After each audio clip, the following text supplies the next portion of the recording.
Welcome back to Atlanta, Georgia. We still have a lot of answering questions and like Q&A, all that stuff from the SEC Grid Commissioner, you know. I can tell you that. Commissioner over on the left aisle.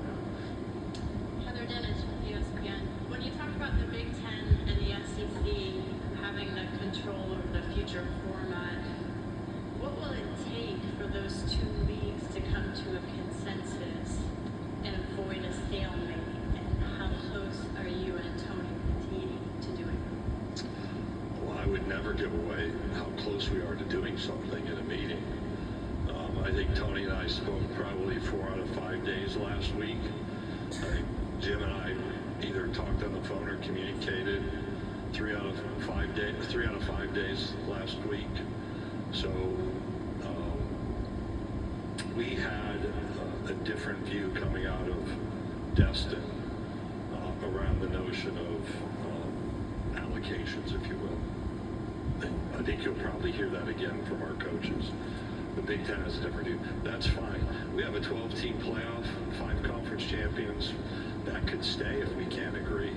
I think there's this notion that there has to be some magic moment and something has to happen with expansion and it has to be forced. No, I think we want to use, when you're given authority, you want to be responsible in using that authority. I think both of us are prepared to do so. And the upfront responsibility, and this may be where some of the confusion lies, is we have the ability to present a format or format ideas, gather information, see if we can all agree within that room. We don't need unanimity, and ultimately, if not, there's a level of authority granted to the Big Ten and SEC together.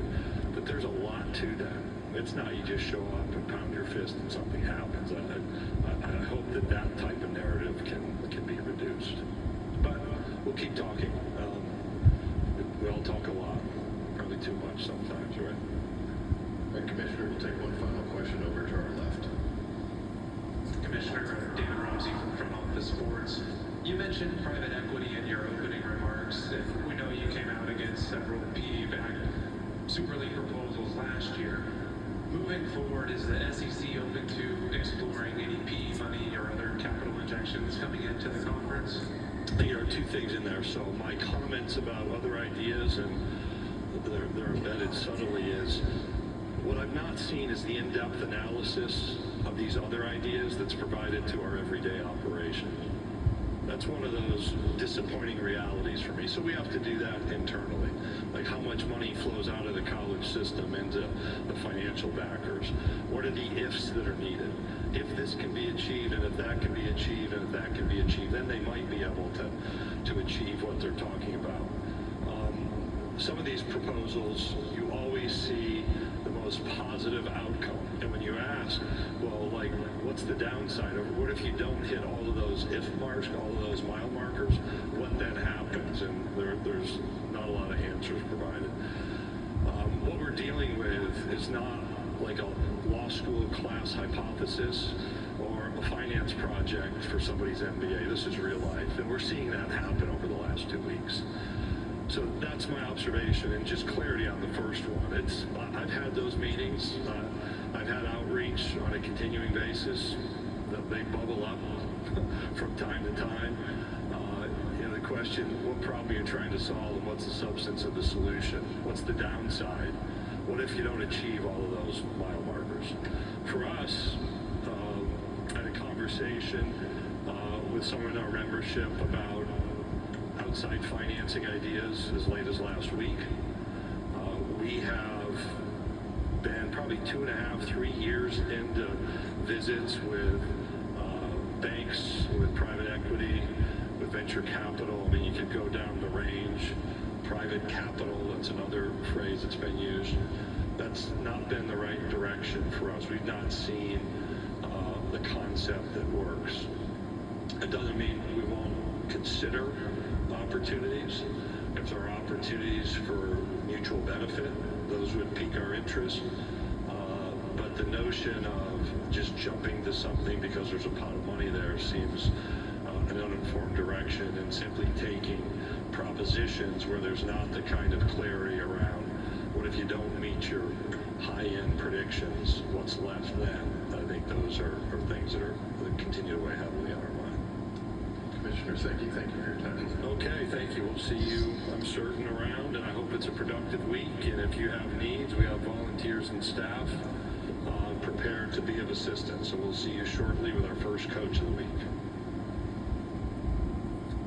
We will see you around, Commissioner Sankey. He will actually join the set here for SEC Now throughout this week. And it's always a wide-ranging, lots of topics covered. He gets to so many different points. Paul Feinbaum, Benjamin Watson here. Paul, one thing that really stuck out to me was when he said college football is not dead. College athletics, there's been so much negativity toward it. He said maybe it's strained, but the state of it is not to be concerned about as much as maybe some are. I like the way that he phrased that. What did you think? Laura, it was a master class in why we all come to this event every year to celebrate the beginning of college football. Because if you listen to, well, my own show, you will hear the negativity beaten to death by people who don't like where we are. But one thing that we always know, and the commissioner articulated that point very well right here, is that when we get to that final Saturday in August, we will forget all this noise. We'll leave it to the suits, so to speak. And from 11 a.m., 12 a.m., 12 p.m. that day until past midnight, we will be glued to our television sets if we're not in a stadium. And that's really what makes college football unique and different than any other sport. Yeah, sometimes you get caught up in the minutia of what's happening right now. It's always important to kind of have that 30,000-foot view.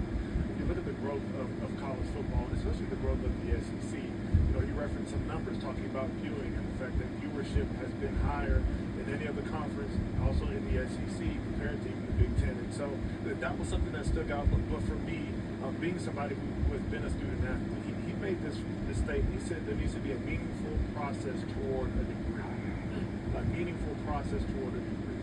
I think that sometimes gets lost in the NIL conversation. It gets lost in the winning and losing conversation. It gets lost in the transfer portal conversation. But when you talk to some of these parents, or you can talk to some of these schools, they talk about credit transfer. Yeah. A lot of these credits aren't transferring, and so it's important that these kids, student athletes, have a meaningful process to get a degree, even amidst all these other things that are happening. One of the other burning questions, Laura, was this age-old 8 versus 9 games. And the commissioner said, we'll deal with it, but not until we figure out the CFP card. But he also doubled down. Actually, he didn't say that word. He criticized the commissioner of another league for using the phrase doubling down, saying that's a gambling term. But he, in my mind, he did double down on why the SEC is unique. We talked about it an hour ago. Is this league in turmoil? No. It's still the most dominant league. You don't see this at other conference meetings. This is unique, and he called it a super league. That's an understatement, Laura, when you know what we all know here, and in particular, having played on the field. And he referenced Schoolhouse Rock. That was a bill is a bill. We both agreed on it. I'm talking about that's my favorite one. Really good.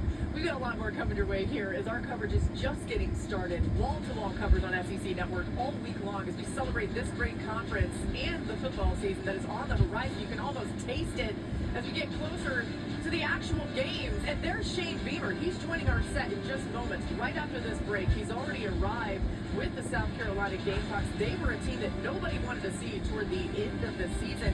And Beamer actually flew the plane here. I think we're going to ask him about it. That's next right here. So we have a first head coach for South Carolina that's coming our way next, right after this.